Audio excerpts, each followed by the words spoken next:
যেটার মধ্যে আওয়ামী লীগ এবং চোদ্দ দল থাকবে। বন্ধুরা, আমরা বলি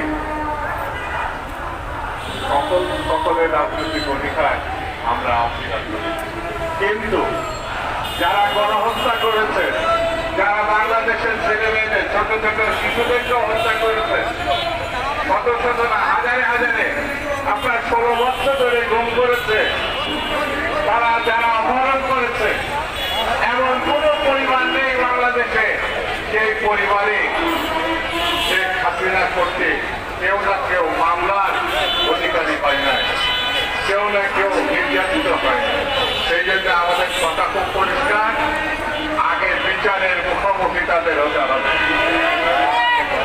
মানব সন্তান সৃষ্টিকর্তার শ্রেষ্ঠ সন্তান, সেই সন্তানকে যারা হত্যা করেছে, নির্যাতন করেছে, তাদের আগে বিচার হতে হবে। যারা এই গণহত্যার সঙ্গে আগে টাকা, যে টাকা আপনারা লক্ষ লক্ষ হাজার কোটি টাকা দেশের থেকে বিদেশে পাচার করেছে, সেই টাকা আগে ফেলেছে।